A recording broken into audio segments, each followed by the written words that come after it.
Well, as leaders, we know that we make our decisions and then our decisions make us. Today, I want to help you make better leadership decisions tomorrow by thinking ahead today. Hey, welcome to another episode of the Craig Groeschel Leadership Podcast.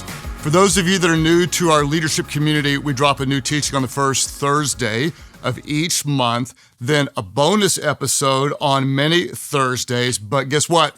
This is not a Thursday because we're doing something different to celebrate something that matters a lot to me. Today is the release day for my new book called Think Ahead: 7 Decisions You Can Make Today for the God-Honoring Life That You Want Tomorrow. What's it about? Well, we all want to be good decision makers, but a lot of times we don't make great decisions in the moment, do we? We eat more than we should. We say things we shouldn't say. We do things we didn't want to do. This book, I believe, will help you to make better decisions when you think ahead, and we're actually going to pre-decide ahead of time 7 decisions that will help you honor God in the way that you live. To be clear, this book is written from a Christian perspective, and what I want to do, because I'm so excited about release day, is I want to give you, our leadership community, a very special free gift. In this episode, I'm sharing a portion of my favorite section of the audio book with you, and if you'd like to hear more, you can order the audio version, or you can pick up a copy of the book Think Ahead on Amazon or wherever you get your books. So if you're ready, let's think ahead and dive in. Chapter 6:3. Start with why. I want to get you thinking about your what. But more important, first we need to talk about your why. A weak what can detour your pursuit of your goal. A weak why will keep you from pursuing it in the first place. A weak what is a problem. A weak why is a deal killer. Your why is your first and most important domino. You've got to start with why. Right now, you're wondering, what? I'll explain with an example. So many people want to get into better shape, but don't have enough motivation. That's only one of their obstacles. Another, their goal or their what isn't clear. What does it mean to be in better shape? To a bride-to-be, it means looking good in her wedding dress. To her future groom, it might mean looking good with her by the pool on their honeymoon. To the groom's best man, it could mean bigger biceps. To the bride's maid of honor, it might be smaller thighs. To the mother of the bride, it might be getting her hormones aligned. To the father of the groom, it might mean getting his cholesterol down. Not only do you need to be clear on what you want to accomplish, but you also need to know why it's important. You might have a what, but not a clear why. I get it. About 15 years ago, I was working out at the gym when my buddy Bart walked in. Bart has a kind of physique that makes most guys not want to show their faces, or more specifically, their bodies at the gym. At the time, I had what Amy affectionately called a dad bod. I told her I preferred father figure, but she called it a dad bod. Bart had what I call a, wow, I really wish I had ripped muscles and abs like that bod.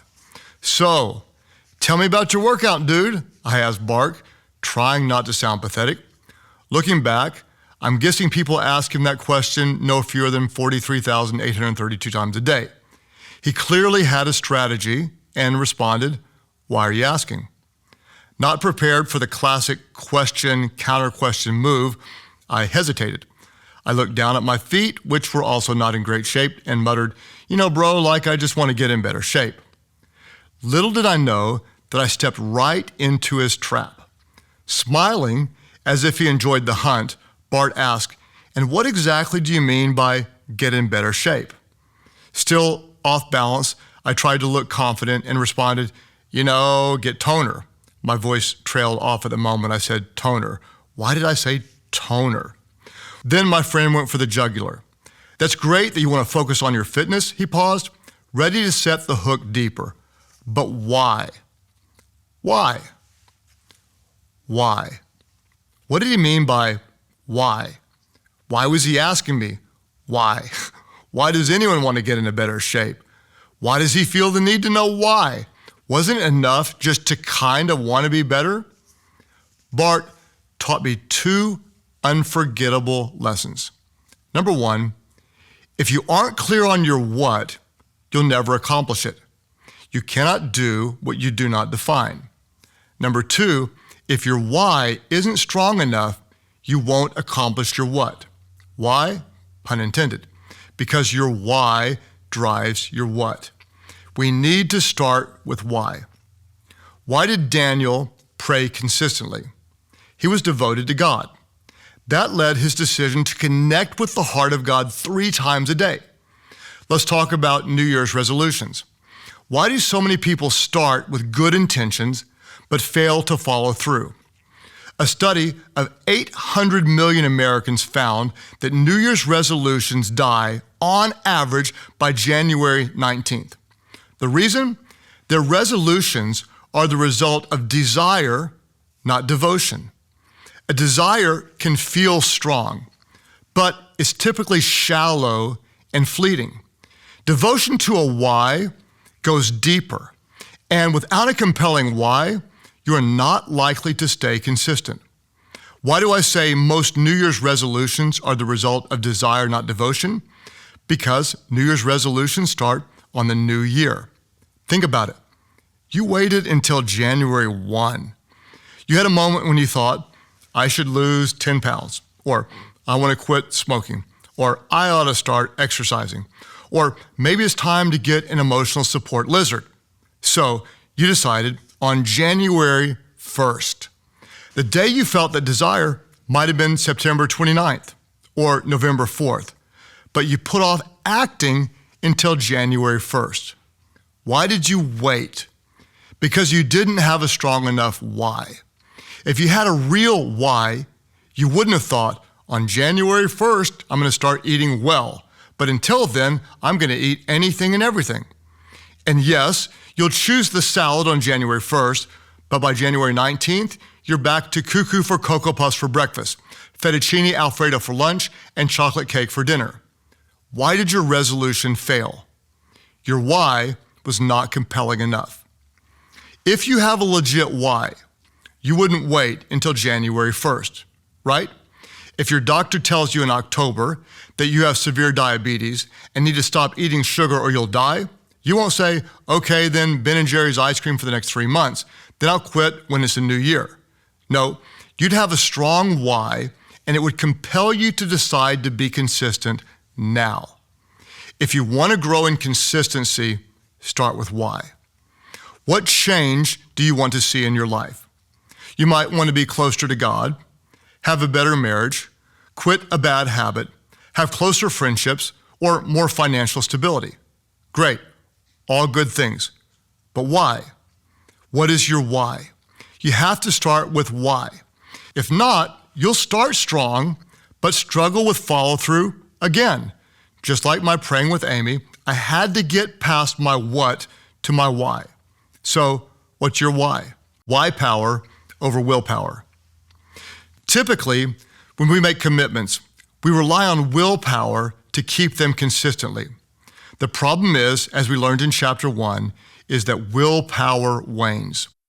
So, when our decision meets resistance, and there will always be resistance, our willpower will eventually give out and we cave. That's why we pre-decided to do this instead. Shift from willpower to why power.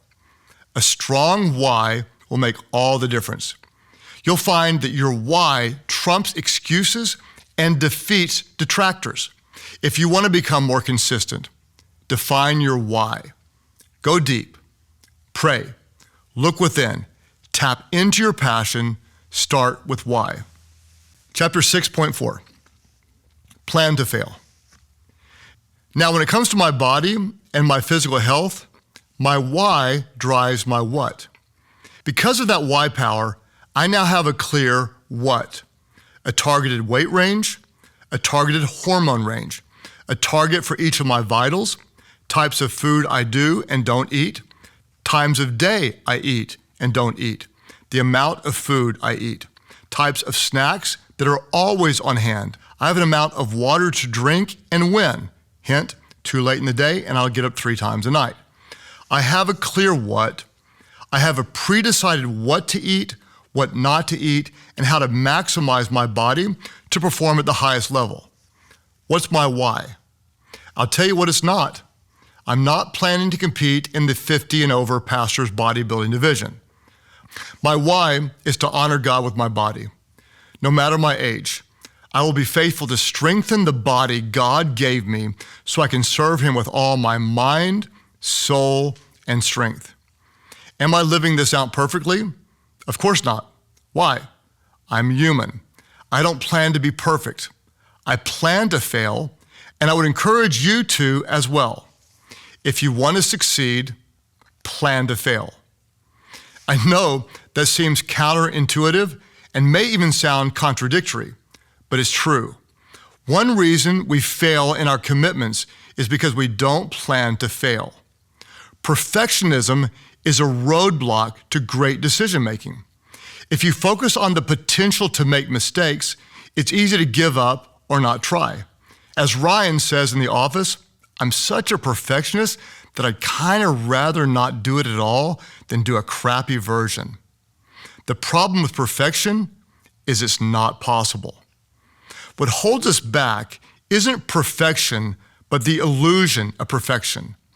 We demand perfection of ourselves and assume everybody else is perfect. But the reality is no one is doing anything perfectly. Psychologists consider an all or nothing mindset as a debilitating cognitive distortion that impedes great decision making, and too often we're held back by it. When we fail, we think of ourselves as a failure. I failed, so forget it, I quit. No, there's a big difference between being consistent and being perfect. You're going to fail. Everyone fails. That means you won't be perfect, but your goal is not perfection, your goal is consistency. You're wise to plan to fail and give yourself grace when you do. That way, you can keep going and stay consistent. Since Amy and I started praying together consistently, I've spoken to people who ask me for advice on it. Others ask for advice on praying with their kids. I always offer 3 things. Number 1, keep it simple. Number 2, keep it short. Number 3, if you miss one day, don't miss 2. Why keep it simple? Because if you make it complicated, you probably won't do it. Why keep it short? Because if the goal seems intimidating, you won't do it. Do you have to keep it short? No, you can pray as long as you want to, but your odds of praying long go up if your standard is to pray short. Keep the bar low at first to get you started and to make showing up a success. Why do I say if you miss a day, don't miss 2? Because you are going to miss a day. You'll have that crazy day when your water heater dies, or your mother calls and asks you to explain how to use the confusing app on her phone again, or your air guitar band finally makes it to the quarterfinals. Plan on missing a day.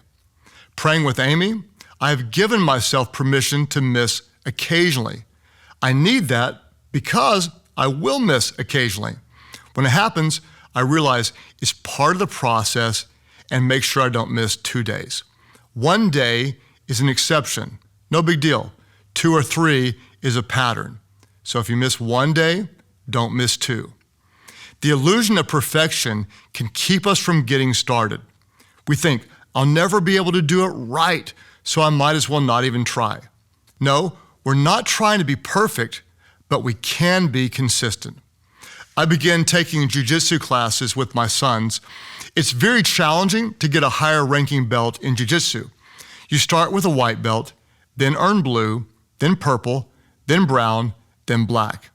In between each belt, you receive stripes along the way. On the 5th stripe, you get a belt promotion. My instructor asked me, which belt do you think is the most difficult to get? I answered, obviously, the black belt. He said, no, the most difficult belt to get is the white belt because most people never start. So true. And that's exactly where I've been for years. I wanted to do jiu-jitsu, but I was afraid I was too old or wouldn't be good enough. He then asked, "What is a black belt?" I said, "That's someone you run from." I thought that was a good answer. I'd trained with several guys that were black belts. They were lethal. You run from them. He didn't laugh when he said, "No, a black belt is a white belt that was consistent." I like that. A black belt is a white belt who refused to give up. After hearing that, guess how many lessons I missed? The answer rhymes with hero. Until I was injured. Of course I was injured. I'm in my mid-50s, rolling on a sweaty mat with 20-something guys who look like a cross between a pit bull and a Mack truck. Do you know what happened after I got injured and had surgery? I missed practice. Perfection was destroyed.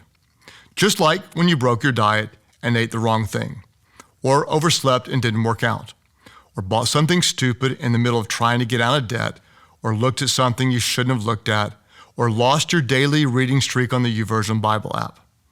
I was injured and couldn't do jiu-jitsu for more than 2 months. Then what? Then I was healthy and went back to the gym to start a new streak. But what about being perfect? I was never perfect and never going to be perfect. That's an illusion.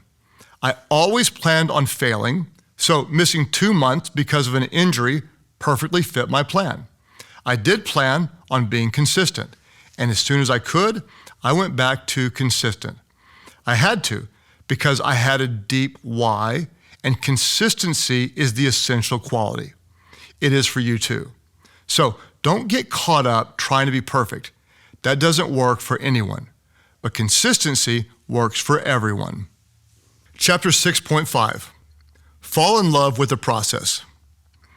Want to hear some potential book titles? I want to warn you, they're going to sound boring. Here goes. Boring is the new exciting. Bore your way to the top. If you ain't boring, you ain't scoring. Bore your way to success. Bored stiff, more like bored awesome. Boring may be boring, but boring is actually a much better strategy than obsessing about results. Why? Because focusing on results is the downfall of people who want to be consistent. Yes, goals are sexy, but obsessing about them causes inconsistency. So instead, we're going to fall in love with the process. The process may seem boring, but it's not. It's going to change your life. Too many of us obsess about the goal. I've got to lose 20 pounds. I need to pay off all my credit cards. I've got to read through the whole Bible. We have this win we're going after. We know it will feel amazing to achieve it. The problem is that day may be far off. Losing 20 pounds might take you 6 months. Paying off your credit card could take 2 years. Reading through the Bible might take a whole year. That's not a bad thing, but if you're obsessed with a goal, it'll feel like it's taking you forever. If you're focused on your win, every day you still haven't achieved it, it might feel like you're losing. But if you fall in love with the process, you can win every day. Isn't that cool? It often takes time before you see the results of consistency. You do the right thing for a few weeks or months, but you still feel out of shape, haven't paid much off your debt, or haven't reignited those honeymoon feelings with your spouse. That's okay. Success is not when you hit the goal in the future. You're successful when you do what you need to do today. This is another weakness that's typical of New Year's resolutions. Get a promotion or lose 30 pounds sounds great, but they're goals. How are you going to achieve the goals? What you need is a process. Process precedes progress. If you fall in love with the process, the results will follow. As you work your plan and see some progress, you'll want to do it consistently every day. And if you do it consistently, you'll reach your goal. If instead you fall in love with a goal, every day you don't achieve your goal, you'll feel like a failure. Eventually, you'll get frustrated and quit, never reaching your desired result. Remember this, consistency isn't an event, It's a process. When I roll with my boys, that's what we jiu-jitsu types call what we do, rolling. My win isn't the next belt. That's likely 2 years away. My win is when I show up. I love getting to do jiu-jitsu with my sons every day possible. Because of that, I'm consistent. Because I'm consistent, I make progress. Because I make progress, I'll get the next belt. And because I'm making progress and going to the next belt, that Bobcat better watch his back. If you think I'm kidding, check out the article about a Brazilian jiu-jitsu trained jogger who choked out a mountain lion to save his own life. True story. Well, I hope you enjoyed that portion from the book Think Ahead. If you'd like to hear more, you can get your copy of Think Ahead in an audio version, or you can get a hardback on Amazon or wherever you buy your books. If you'd like to try for a free copy, for those of you in our YouTube community, if you're not on YouTube, you can jump on over to YouTube, and we're giving away 5 copies of the book Think Ahead. Just jump onto YouTube and type in the comment section, I want to think ahead. I want to think ahead. A great way to think ahead is to get the leader guide. If you're not getting the leader guide, it's packed with valuable information to help you in your leadership. Go to Life.Church/leadership podcast, get the leader guide. If this content is valuable to you, it would mean the world to me if you would share about it and invite others to be a part of our community. Also, you can write a review or hit subscribe wherever you hear this content. I want to help you get better. And the good news is, you are getting better in your leadership, and we know that everyone wins when the leader gets better.